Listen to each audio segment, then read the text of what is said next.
Hebreus, capítulo 6, nós vamos ler do versículo 9 ao 12, diz assim a palavra de Deus. Mas de vós, ó amados, esperamos coisas melhores e coisas que acompanham a salvação, ainda que assim falamos. Porque Deus não é injusto para se esquecer da vossa obra e do trabalho, do amor que, para com o seu nome, mostrastes, enquanto servistes aos santos e ainda servis.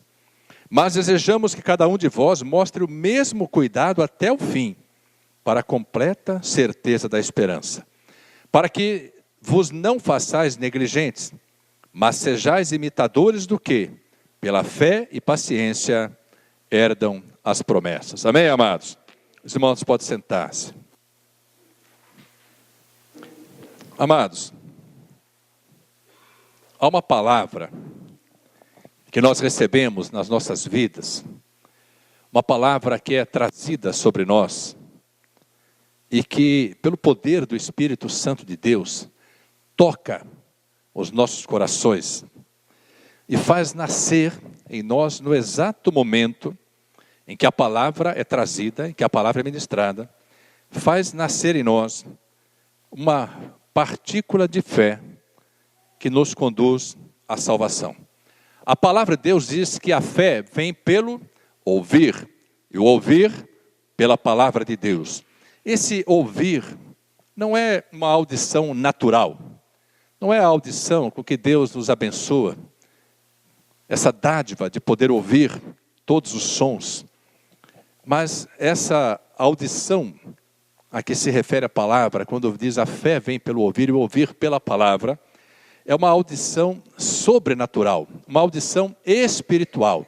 É quando o Espírito Santo de Deus toca em nossa vida e essa semente bendita chamada fé redentora se manifesta em nós e germina para que nós possamos colher através dela esse fruto glorioso, abençoadíssimo, inigualável, chamado salvação. Amados, a salvação é o grande propósito da obra redentora de Jesus Cristo. Ele diz assim, está na palavra, eu vim para salvar os que estavam perdidos. Ele veio para nos resgatar das trevas. Veio para nos tirar das trevas, tirar da figura do Egito e nos levar ao reino da sua maravilhosa luz.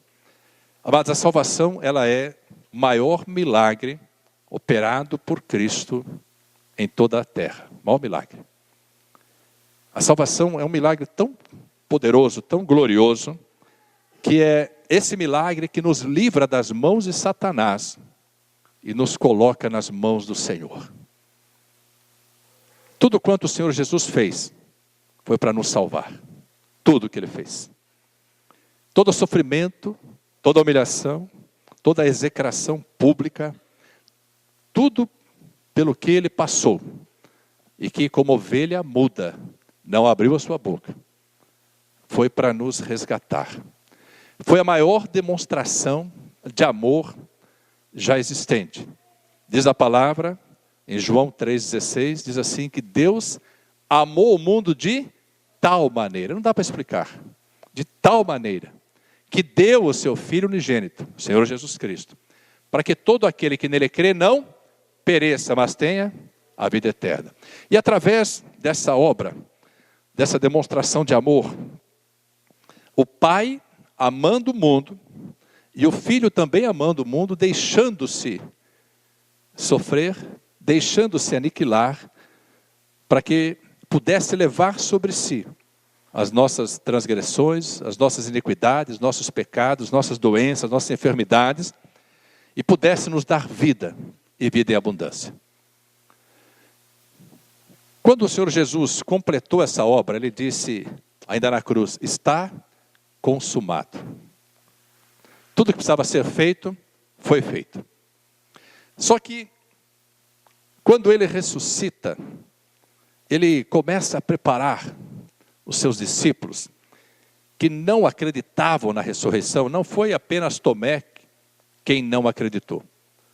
Nenhum deles acreditou. Os 11 remanescentes, porque Judas havia se enforcado, os 11 remanescentes não criam, não creram, não compreenderam esse mistério.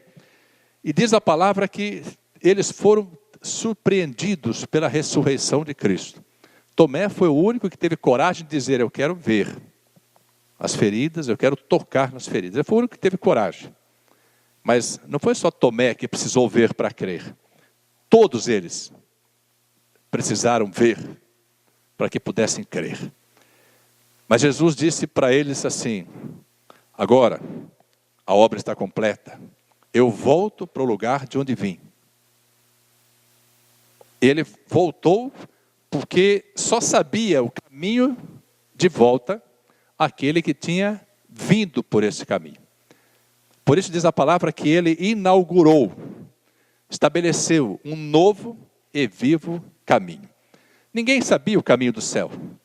Tanto que quando Jesus ressuscita, diz a palavra que todos aqueles que foram santificados o esperavam ressuscitar para ressuscitarem com ele e subirem com ele, porque ninguém conhecia o caminho do céu.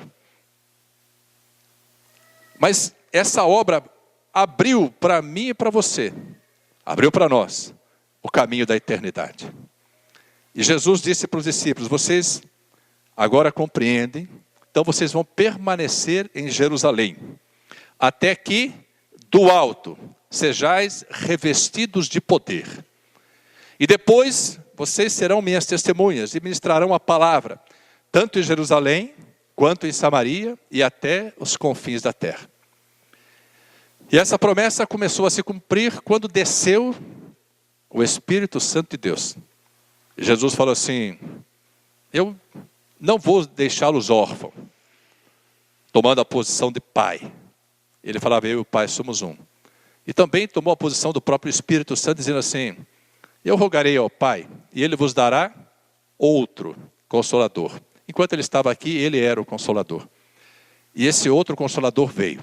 E a grande obra do Espírito Santo de Deus é fazer com que as nossas vidas possam viver porções que não nos é possível viver sem a presença do Espírito Santo de Deus. O escritor de Hebreus, que eu creio seja o apóstolo Paulo, ele diz para nós, como amados do Senhor, diz assim: mas de vós, ó amados, esperamos coisas melhores, coisas que acompanham a salvação. Eu fiz, amados, esse preâmbulo para que os irmãos possam compreender que Deus espera de mim e de você algo melhor. Algo que acompanhe a salvação, que Ele chama de coisas melhores. Se nós compreendemos que a salvação é o maior milagre que se opera na face da terra, muito mais do que um milagre de cura, muito mais do que um milagre de libertação, muito mais do que o milagre da prosperidade, muito mais do que qualquer outro milagre que se possa requerer, pleitear, ou pelo qual se possa glorificar a Deus, o milagre da salvação é o maior. Mas diz a palavra que existem coisas melhores que acompanham a salvação. Que coisas são essas? Amados, o primeiro milagre do Senhor Jesus, a primeira operação de milagre dele, foi transformar água em vinho. Quando Jesus transformou água em vinho, ele estava dando um recado para todos nós, dizendo assim: foi para isso que eu vim. Eu vim para operar milagres de transformação. E muito mais do que transformar água em vinho, Ele continua operando milagres de transformação em nós, em minha vida e na sua vida. Ele continua operando esse milagre. A palavra de Deus diz, amados, em 2 Coríntios 5,17, diz assim: porque aquele que está em Cristo, nova criatura é. As coisas velhas se passaram, eis que tudo se fez novo. Só através dele, do Espírito Santo de Deus, que manifesta o poder do Senhor Jesus, é possível vivermos algo novo. E eu queria que nós pudéssemos entender isso, porque Deus quer que nós vivamos e desfrutemos do melhor desta terra. Deus não quer que nós permaneçamos na mesmice. Preste bem atenção. Deus não quer que nós permaneçamos na mesmice. Deus não quer que você, desde o dia em que foi resgatado do Egito, desde o dia em que foi tirado do lamaçal do pecado, como eu fui, como nós fomos, Ele não quer que nós, a partir desse dia, vivamos na mesmice. Ele não quer que nós continuemos a produzir os frutos que produzíamos quando não conhecíamos o Senhor Jesus, quando não conhecíamos a palavra de Deus, quando não havíamos sido ainda tocados por esse poder inigualável chamado Espírito Santo de Deus. Esse poder que o Senhor Jesus falou para os discípulos: permanecer em Jerusalém. Jerusalém significa permaneça no lugar onde você está plantado, até que do alto sejais revestidos de poder, porque descerá sobre vós o Espírito Santo. E o poder do Altíssimo opera em nossas vidas para que nós sejamos preparados, capacitados para realizar essa obra que Jesus disse, amados, que é uma obra maior do que a obra que Ele realizou. Ele diz assim que os que crescem nele fariam ainda obras maiores do que Ele realizou. O Senhor Jesus, Ele tinha que morrer, ressuscitar, voltar ao Pai, para que o Espírito Santo de Deus viesse, habitasse em nós, para que nós pudéssemos realizar essas obras maiores. Mas grande parte dessas obras maiores são realizadas em nós mesmos. Quando nós abrimos o nosso coração, quando nós abrimos o nosso entendimento, quando por abrirmos a nossa mente, nós somos transformados pelo poder de Deus. A palavra de Deus diz em Romanos, capítulo 12, versículo 2, a palavra de Deus diz assim: não vos conformeis com este mundo, significa não tomeis a forma deste mundo, mas transformai-vos pela renovação do vosso entendimento, para que compreendais ou para que experimenteis qual seja a boa, agradável e perfeita vontade de Deus. Nós muitas vezes não obedecemos à vontade de Deus, não caminhamos segundo a vontade de Deus, porque não a conhecemos. Porque se a palavra de Deus diz que a vontade dele é boa, agradável e perfeita, qual a dificuldade que nós teremos em obedecer à vontade de Deus? Qual obstáculo ou quais obstáculos serão colocados em nosso caminho para que não obedeçamos? O maior obstáculo que se coloca no nosso caminho é o obstáculo da ignorância. Porque nós não compreendemos e não obedecemos porque não conhecemos. Quem não conhece é ignorante. Espiritualmente falando, quem não conhece a palavra de Deus tem uma ignorância espiritual que impede de viver a plenitude do que Deus tem para as nossas vidas. Amados, se nós pudéssemos entender aquilo que Jesus disse para Natanael, quando Natanael ficou maravilhado pela revelação de Jesus e que o havia visto debaixo da figueira, Jesus fala para ele assim: porque eu te disse que te vi debaixo da figueira, tu crês? Vem comigo, e coisas maiores que esta ainda verás. Eu não sei o que você já tem vivido, eu não sei o quanto você tem vivido na presença de Deus, eu não sei quais experiências que você tem tido com o Senhor, quais realidades foram transformadas na sua vida, mas eu queria que você pudesse compreender e pudesse desejar para si, viver isso que a palavra de Deus diz, que você haverá de produzir coisas melhores, coisas que acompanham a salvação. Amados, Deus diz também lá em Hebreus, que no versículo 12, Ele fala para nós, para que não nos façamos negligentes, mas sejamos imitadores dos que, pela fé e paciência, herdam as promessas. Entre a fé e a paciência há um longo caminho a ser percorrido, porque estamos falando de, primeiro, crer. Agora, a dificuldade que nós temos é que entre o crer e o receber, há uma distância, para que nós possamos receber a plenitude das promessas. Essa distância, a palavra de Deus, ela chama aqui, e é percorrida pela paciência. Poderíamos falar da perseverança, da esperança. Mas o texto cita exatamente a fé e a paciência. Fé é crer. Ser paciente é esperar. Fé é enxergar além das circunstâncias. Ser paciente é permanecer inabalável enquanto as circunstâncias não se transformam. Fé é tomar uma atitude no reino espiritual de que nós continuaremos a crer de que a nossa fé será vitoriosa. A coroa da paciência ou a coroa da esperança vem para coroar a nossa fé e nos trazer uma experiência muito grande. Mas há uma porção que Deus quer nos colocar, e eu queria que todos pudéssemos compreender isso, e muito mais do que compreender, todos pudéssemos viver isso. Abra sua Bíblia em Deuteronômio, capítulo 28.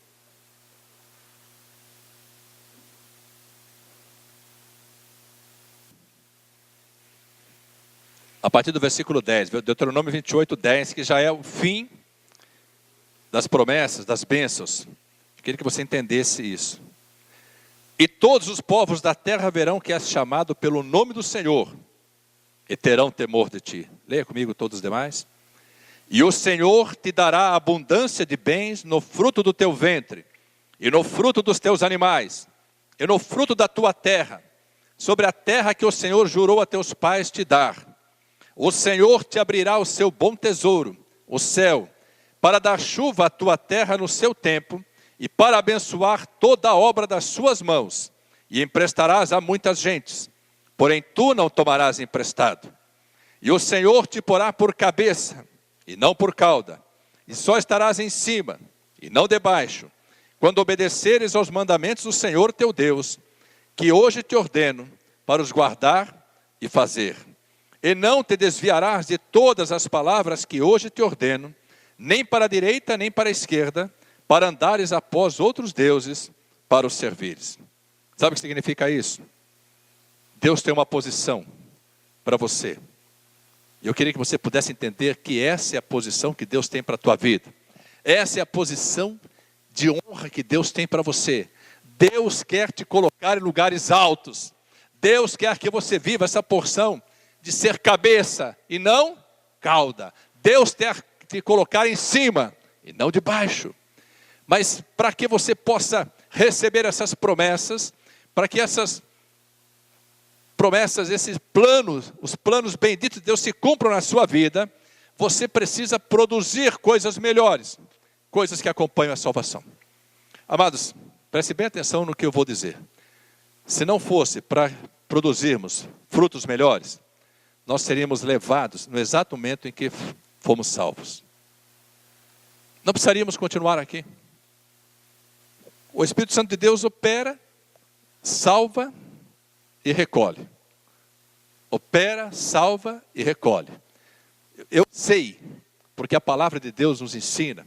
E o apóstolo Paulo, que foi arrebatado ao terceiro céu, ele disse, amados, que o lugar que ele foi é tão maravilhoso que ele pediu para não voltar. Ele falou, eu não quero mais sair daqui. Não quero mais sair. É o lugar para onde vão aqueles que permanecerem firmados na palavra, que perseverarem em seguir a Cristo Jesus. Seguir a Cristo significa seguir a palavra. Paulo disse que esse lugar é tão maravilhoso, que é inefável, ele não consegue falar desse lugar. Ele disse para aqueles que estavam ouvindo, para quem ele estava ensinando, ele disse assim, não adianta eu falar para vocês, porque vocês não vão compreender como é. Vocês precisam viver esse lugar. Vocês precisam desejar esse lugar. Esse lugar se chama paraíso.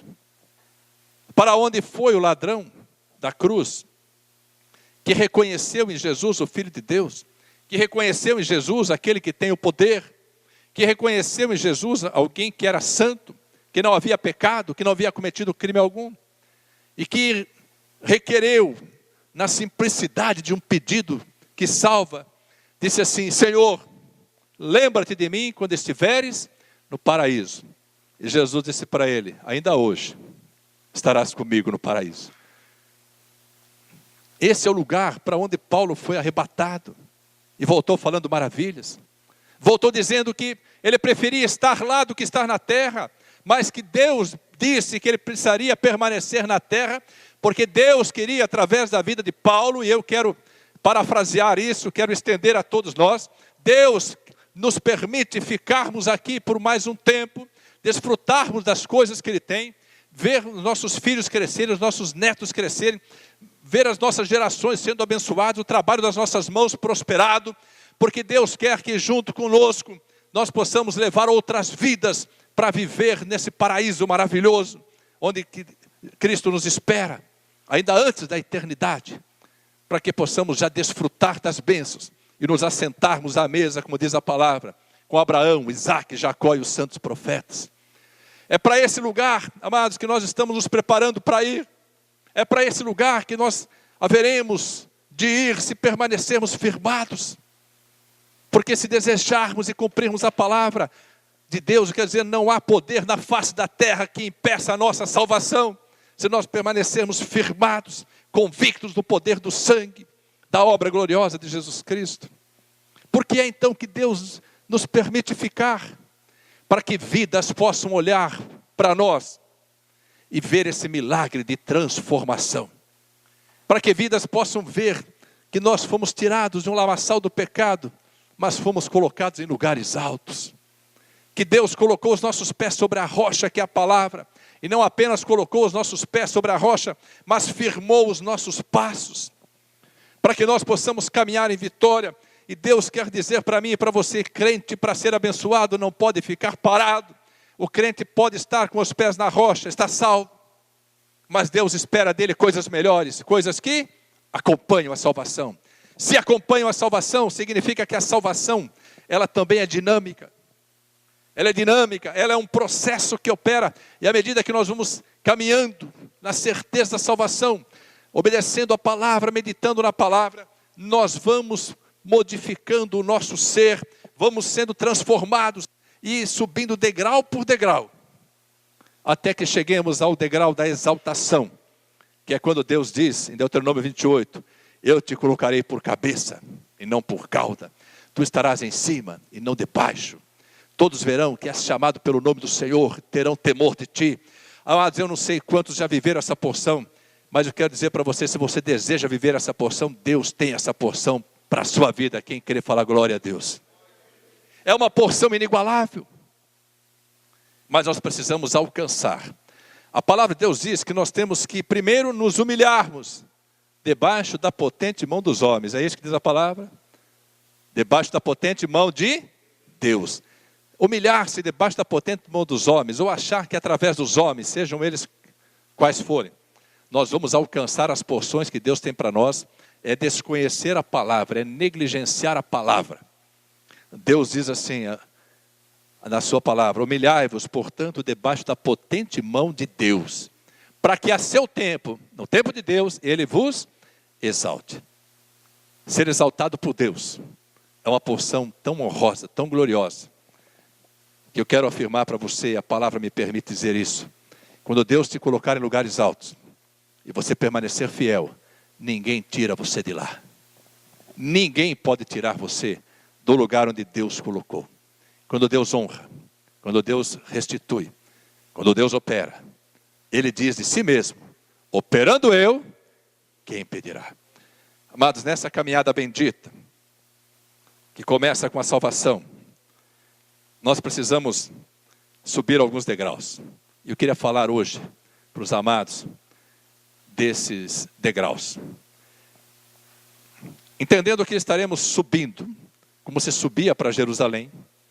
Entendendo que estamos saindo de lugares baixos. E que pela salvação fomos colocados com os pés sobre a rocha. Mas Deus firmou os nossos passos. Eu queria que você pudesse compreender que nós vamos dar esses passos como que subindo degraus, como que subindo a escada que Jacó viu no seu sonho, quando teve em sonho a visão da escada que ligava aos céus. Deus quer que vamos subindo degrau por degrau, até que cheguemos ao degrau da exaltação. O primeiro degrau, tomando por base, a base da escada é a salvação. O primeiro degrau é a conversão.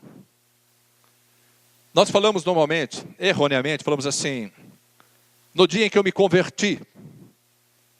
Na verdade, é no dia em que aquela fé redentora foi nos dada e pudemos crer e confessar ao Senhor Jesus como Senhor Salvador. no dia em que compreendemos esse mistério e que dizemos também, no dia em que aceitamos a Cristo, ainda que Ele mesmo diga que foi Ele que nos escolheu, e não nós que o escolhemos. Mas a conversão, amado, ela é diferente da salvação. O ladrão da cruz, que eu citei agora há pouco, ele foi salvo, mas não teve tempo de se converter. Porque, amados, a conversão exige um tempo de caminhada com o Senhor. Quando eu falo em caminhada com o Senhor, entenda, caminhada pela palavra.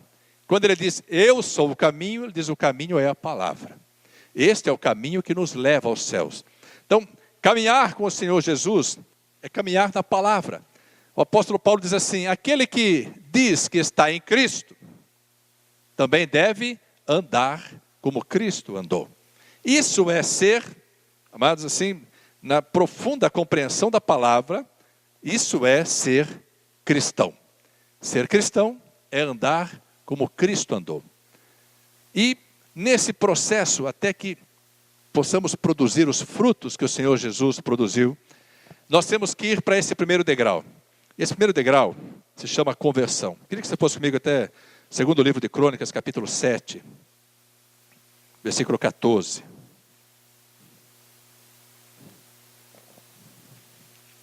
Eu vou ler o versículo 13 para você entender o 14. Diz assim, 2 Crônicas 7:13.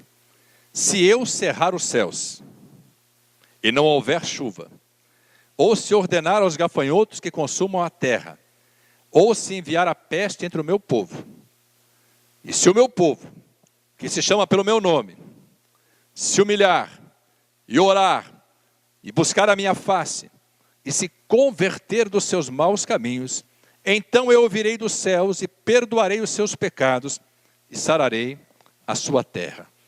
Amados, por conversão, entenda o seguinte, você está indo por um caminho, teve um encontro com o Senhor Jesus. Naquele momento você foi salvo, teve um encontro com o Senhor Jesus. Mas se você teve um encontro com Ele, você estava indo por um caminho de perdição, um caminho de maldição, você precisa mudar o seu roteiro, para que você possa alcançar as bênçãos que Deus tem para a sua vida. Então você precisa se converter. Uma conversão é uma mudança de direção. Quando você vai por uma estrada, quando você está numa rua, às vezes tem alguma placa que diz assim, permitida a conversão. Então você vai encostando com o veículo e faz a conversão e volta lá do contrário que você estava indo. Se nós estávamos no mundo, caminhávamos segundo o mundo, se converter significa deixar de andar segundo o mundo. Não estou falando de sair do mundo, porque a palavra de Deus fala que não nos é possível sair do mundo. Nós vivemos no mundo, mas não pertencemos ao mundo. O mundo não pode nos seduzir, não pode nos envolver com a multidão de pecados. Nós precisamos tomar decisão. Amados, o que muda a nossa história é a decisão que tomamos. Você é fruto das suas decisões. Você é fruto das suas escolhas. Pelas suas escolhas, pelas suas decisões, você está dizendo exatamente aquilo que você quer para a sua vida. Um dia Moisés, também depois Josué, eles disseram para o povo, olha, primeiro Moisés disse, eu estou colocando diante de vós agora a bênção e a maldição, a vida e a morte. Vocês escolhem por onde querem andar. Se vocês quiserem ser abençoados, escolham o caminho da vida, o caminho da bênção. Se não escolher o caminho da vida, o caminho da bênção, só resta um caminho, o caminho da morte, o caminho da maldição. Então, se converter, inicia-se com um processo de decisão. E eu quero dizer isso porque nós não temos forças para mudar a história da nossa vida. Nós não mudamos a história do nosso caminhar. Nós não mudamos o nosso repertório. Nós não mudamos, amados, a bagagem que trazemos do tempo de mundo. A não ser por essa decisão. Porque quando tomamos a decisão, Deus diz em sua palavra que para Ele, uma decisão, uma prontidão de vontade é obra feita. Se converter, alcançar esse degrau da conversão, significa deixar de olhar para o mundo. O convertido, amados, é aquele que ainda que possa estar considerando aqui como se fosse um limite, ainda que possa estar tão próximo do mundo, o convertido é aquele que está de costas para o mundo. Está iniciando a caminhada, acabou de sair, mas tomou uma decisão. Eu vou prosseguir para o alvo, para o prêmio da soberana vocação em Cristo Jesus. Paulo diz assim: uma coisa faço, e é que, esquecendo-me das coisas que para trás ficam, prossigo para o alvo. O convertido é aquele que não importa qual a distância que ele esteja do mundo, ele está de costas para o mundo. O mundo já não tem mais valor para ele. Ele continua caminhando. Às vezes existem vidas que estão há muito tempo na igreja. Estão às vezes tão próximas do altar, mas estão de costas para a luz, de frente para o mundo. Ser convertido significa decidir e tomar uma posição que vai mudar a história da sua vida. A hora que você decidir, eu não quero mais viver segundo o mundo, Deus tira o mundo da sua vida. Deus tira as pessoas que te enlaçam, que te envolvem no mundo. Deus tira aquilo que você sabe que são laços que são colocados para laçar os seus pés, virar a sua vida de ponta cabeça, os seus pés para o alto, a sua cabeça para baixo. Tomar uma decisão de se converter é o início de um processo bendito que vai nos levar a um outro degrau, que eu queria compartilhar com você, que é o degrau da edificação. Edificação de uma vida espiritual. Amados, o Senhor Jesus diz assim, está falando para dois tipos de pessoas, e as duas pessoas estão na igreja. Ele diz primeiro: todo aquele, pois, que ouve as minhas palavras e as pratica, eu compará-lo-ei ao homem prudente, que edificou a sua casa sobre a rocha. E sopraram os ventos, transbordaram os rios, bateram contra aquela casa e não caiu, porque estava edificada sobre a rocha. Ele fala que esse é um tipo de pessoa que está na igreja. Mas também tem um outro tipo de pessoa que está na igreja, que é o segundo exemplo que ele dá. E ele fala: agora, todo aquele, pois, que escuta as minhas palavras e não as pratica, eu assemelhá-lo-ei ao homem imprudente, que edificou a sua casa sobre a areia. Presta atenção. Esses dois tipos, o que ouve e pratica, o que ouve e não pratica, estão dentro da igreja. Porque quando as tempestades, e por tempestades entenda, quando as provas vêm, quando as circunstâncias contrárias vêm sobre nós, quando nós, às vezes, somos, amados assim, surpreendidos por alguma situação que nos entristece, que muitas vezes nos deixa perplexos, às vezes desiludidos. Situações que podem ser na área pessoal, na área profissional, na área familiar, na área conjugal, na área material. Quando somos surpreendidos por circunstâncias contrárias àquilo que almejávamos, nós só temos uma possibilidade de permanecer inabaláveis: é estarmos edificando ou já ter edificado a nossa casa sobre a palavra. Porque aí nós sabemos que aquele que nos permitiu edificar a casa, porque praticamos a sua palavra, é maior do que todas as circunstâncias. E não vai permitir que as circunstâncias nos abalem, nos derrubem, nos entristeçam continuamente. Vamos sofrer, evidentemente, o efeito das circunstâncias, mas não vamos ser exterminados, não vamos ser destruídos. A nossa casa continuará inabalável. Inabalável significa não importa o que venha contra mim, não importa o que venha contra os meus planos, meus projetos.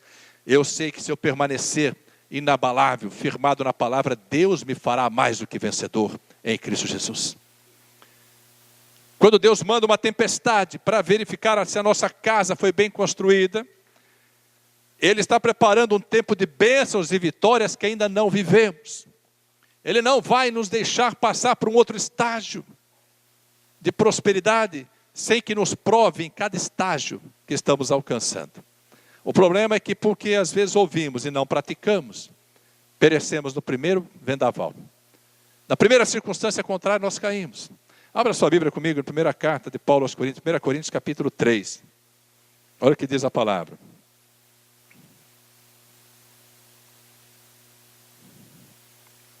Capítulo 3, versículo 9, diz assim. 1 Coríntios 3, 9. Porque nós somos cooperadores de Deus. Leia comigo agora. Vós sois lavoura de Deus e edifício de Deus. Olha para o seu irmão e fala assim: você é um edifício de Deus. Olha agora, versículo 10. Presta atenção agora. Segundo a graça de Deus que me foi dada, pus eu, Paulo, como sábio arquiteto, o fundamento, e outro edifica sobre ele. Mas veja cada um como edifica sobre ele. Porque ninguém pode pôr outro fundamento além do que já está posto, o qual é Jesus Cristo. E, se alguém, sobre este fundamento, formar ou construir um edifício de ouro, prata, pedras preciosas, madeira, feno, palha, a obra de cada um se manifestará. Na verdade, o dia a declarará, porque pelo fogo será descoberta, e o fogo provará qual seja a obra de cada um. Se a obra que alguém edificou nessa parte permanecer, esse receberá galardão. Se a obra de alguém se queimar, sofrerá detrimento, prejuízo, mas o tal será salvo, todavia como pelo fogo. Sabe o que significa isso? Você já está sobre a rocha.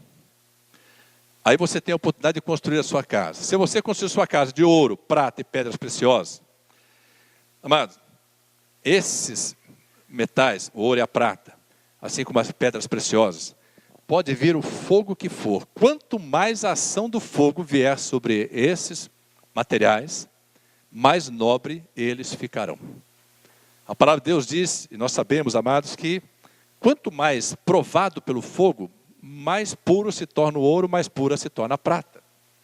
Quanto mais lapidada a pedra preciosa, e é uma ação de corrosão feita sobre ela, quanto mais lapidada for, mais nobre ela se torna. Quanto maior o trabalho do ourives, mais valiosa é a joia. Quanto mais Deus trabalhar na sua vida, através das circunstâncias contrárias, mais valor você terá no reino de Deus. E não importam as circunstâncias contrárias, você permanecerá inabalável e receberá um galardão sobre isso. Tem crente que constrói a sua casa de madeira, de barro, de feno e de palha. Aí quando vem o fogo, que são as circunstâncias contrárias, quando vem as provas, o que acontece com a madeira, o barro, a palha, o feno, quando vem o fogo? Se acaba. Sabe o que acontece quando se acaba? Você tem que começar a construção todo dia de novo. Por isso que às vezes nós conhecemos crentes, amados, que vivem só assim, ó, só rodando, não muda de posição, não toma uma posição no reino, dá a impressão que vai crescer, vai subir, daqui a pouco está lá embaixo novamente, diz assim: agora eu estou firme na presença de Deus, não saio mais da presença de Deus, dali 2 semanas já está fora.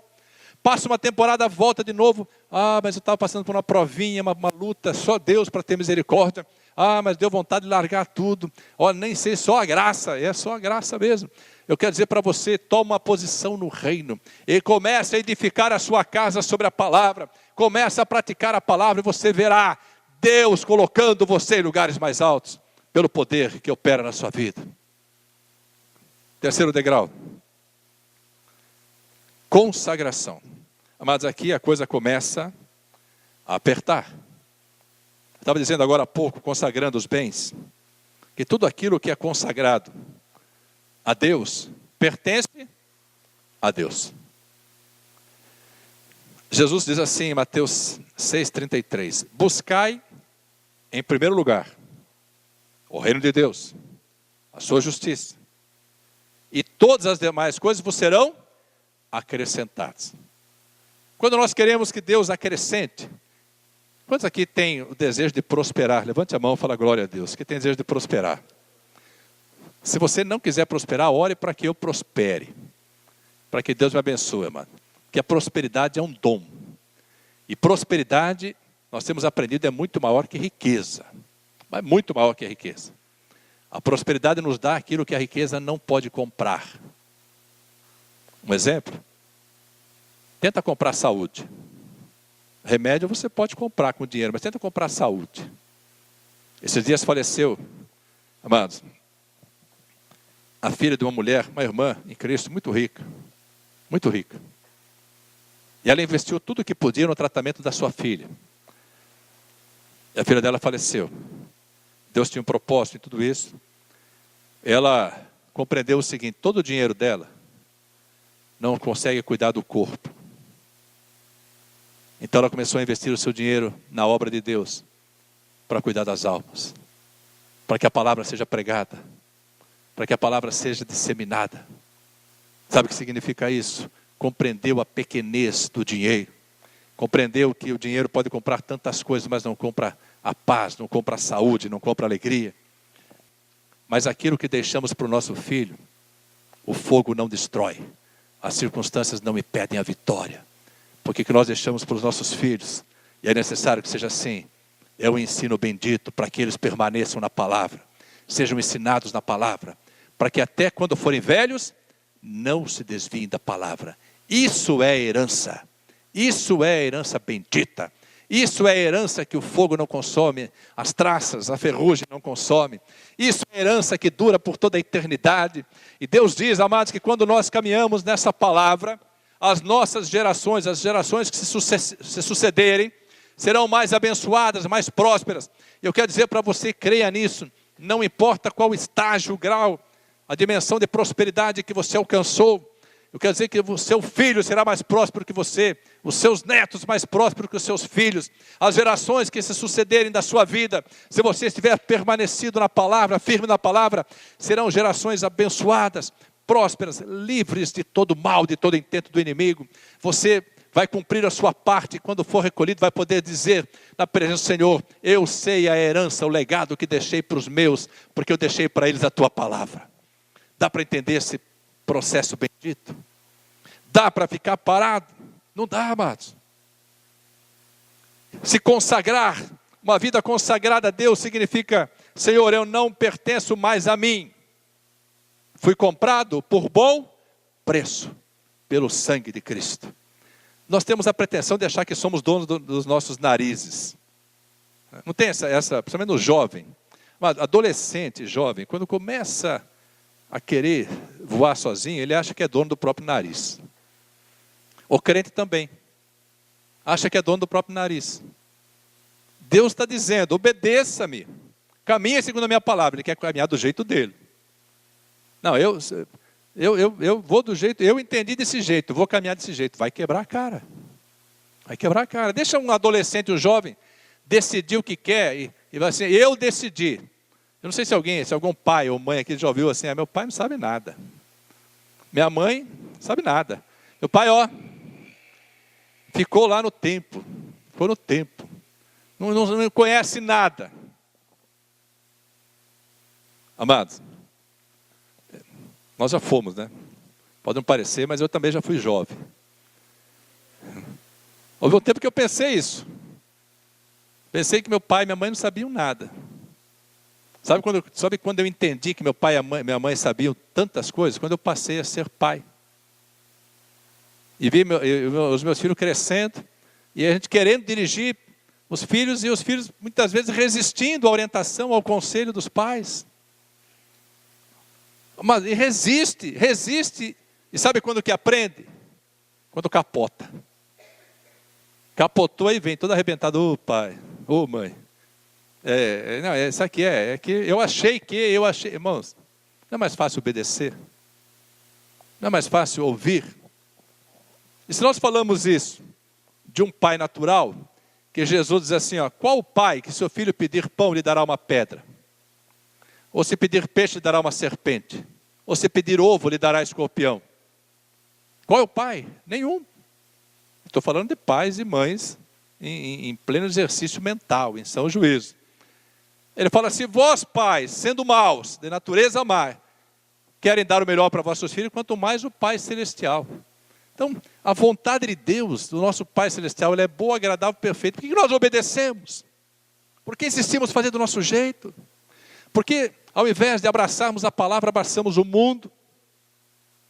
Por que muitas vezes, amados, trocamos o pão da vida pelo manjar do mundo?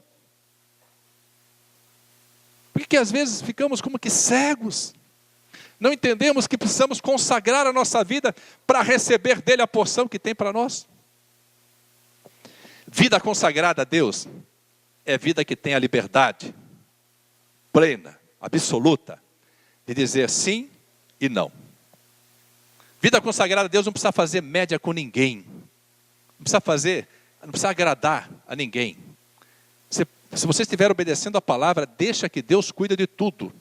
Você não precisa fazer média com ninguém. Ser obediente é uma coisa, fazer média é outra. Muitas vezes nós trocamos, amados, a mesa onde está servido o pão pelas migalhas, pelos manjares do mundo. A palavra de Deus fala que o manjar do mundo, quando você coloca na boca, ele é doce como mel. Mas quando você digere ele passa a ser amargo como fel. Sabe o que significa isso? Você comeu do manjar do mundo, você vai passar mal. Você vai ter amargura, amarga como fel, você vai ter amargura na sua vida. Consagrar a vida significa eu tenho liberdade de dizer não. Vamos fazer isso? Não. Por quê? Porque eu não quero. Todas as coisas me são lícitas, mas nem todas me convêm. Eu vou caminhar nessa porção, consagrando a minha vida, para alcançar um outro patamar, de onde ninguém pode me tirar, que é o degrau da santificação. Abra sua Bíblia, 1 Tessalonicenses capítulo 4.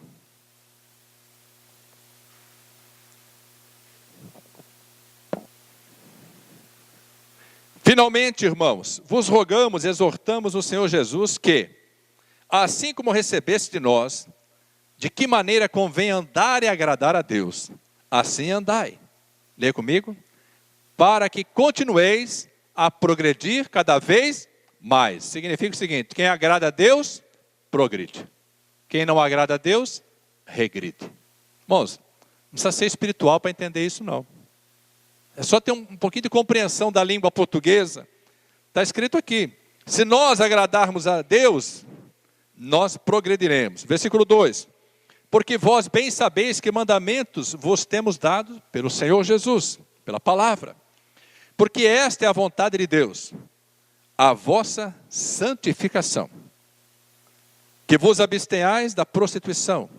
Que cada um de vós saiba possuir o seu vaso em santificação, seu corpo, vaso em santificação e honra. Não na paixão de concupiscência como os gentios que não conhecem a Deus. Ninguém oprima ou engane a seu irmão em negócio algum. Porque o Senhor é vingador de todas estas coisas. Como também antes vô-lo dissemos e testificamos. Porque não nos chamou Deus para a imundícia, mas para a santificação. Portanto, quem despreza isto não despreza o homem, mas sim a Deus, que nos deu também o seu Espírito Santo. Amados, santificar-se significa separar-se. Você vai desfrutar do melhor que o mundo tem, que as coisas boas da vida têm, e vai ser liberto, blindado, para não comer do pior que a vida tem, ainda que possa esse bocado parecer doce como mel. Quando cai no ventre, é amargo como fel. Sem a santificação, diz a palavra, Hebreus 12, diz a palavra, sem a santificação, ninguém verá o Senhor. Hebreus 12, 14. Buscai a paz com todos e a santificação, sem a qual ninguém verá o Senhor. Hoje foi lido um salmo, os irmãos lembram qual foi o salmo lido hoje? 20, vamos ao Salmo 24. Olha como que Deus fala através dos salmos. Nós às vezes não prestamos atenção, mas Deus está falando. Salmo 24, versículo 3. Quem subirá ao monte do Senhor? Ou quem estará no seu lugar santo? Perguntando. A resposta, leia comigo. Aquele que é limpo de mãos e puro de coração, que não entrega a sua alma à vaidade, nem jura enganosamente. Leia bem forte agora. Este receberá a bênção do Senhor e a justiça da sua salvação. Amados, versículo 6. Esta é a geração daqueles que buscam a tua face, ó Deus de Jacó. Traduzindo aqui para o português. Todos os que forem limpos de mãos, puros de coração, santificados, separados, alcançarão de Deus as bênçãos. Serão tremendamente abençoados. Serão colocados em lugares altos. Nós precisamos fazer parte desta geração. A geração daqueles que buscam a face do Senhor. Próximo degrau. Você já é salvo. Tomou a decisão de se converter. Começou a edificar a sua casa espiritual. Se consagrou. Separou-se das coisas do mundo. Não que você não vai viver no mundo. Diz a palavra de Deus, amados, que não há como nós não sermos envolvidos pelas coisas do mundo. Nós não podemos ser seduzidos, destruídos, apaixonados por elas. Porque do contrário nós teríamos que sair do mundo, diz a palavra. Mas quando nos santificamos, nos consagramos, nos santificamos, começamos a produzir fruto. Sabe o que significa isso? Quando Deus diz na palavra que os que amam a palavra são como árvores plantadas junto aos ribeiros de águas, que dão o seu fruto na estação própria. Qual é a estação própria? Quando uma vida já está consagrada, santificada, começa a produzir fruto. Porque se a árvore é santa, estou falando do Senhor Jesus, os ramos, que somos nós, precisam ser santos, para que os frutos também sejam santos. Então, você conhece uma árvore pelos seus frutos. Nós não precisamos dizer para ninguém que somos crentes. Você não precisa falar para os seus parentes, para os seus amigos, seus colegas de trabalho, de faculdade. Eu sou crente, eu sou da igreja A, B ou C. Não precisa dizer. A sua vida tem que falar por você. O seu testemunho precisa falar por você. As suas atitudes precisam falar por você. A sua reação precisa falar por você. A sua ação precisa falar por você. As suas escolhas precisam falar por você. As pessoas com quem você tem andado, se existem pessoas que você valoriza mais do que o Senhor Jesus, não adianta você dizer que Jesus é bom. Se é bom, por que você não fica com Ele? Se é bom, por que você prefere estar em outros lugares?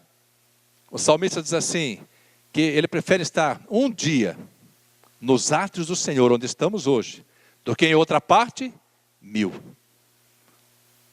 Quando nós temos esse prazer de estar na casa do Senhor, nós não precisamos dizer para todo mundo que Jesus é o alvo da nossa vida, que Ele é o número 1 da nossa vida. A nossa vida diz isso. Nós começamos a produzir fruto na estação própria.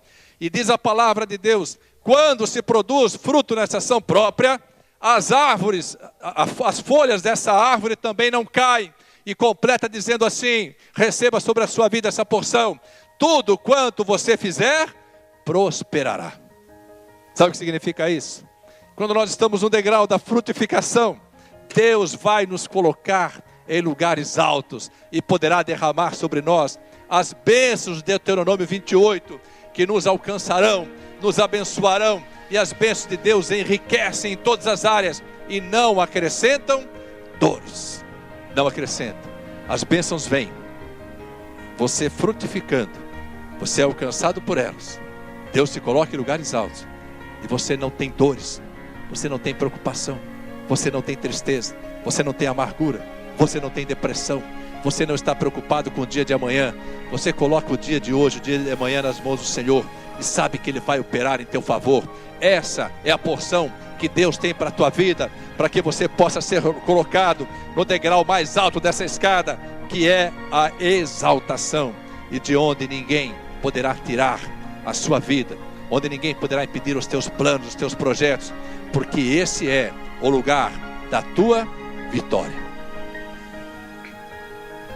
Essas são as coisas melhores, coisas que acompanham a salvação.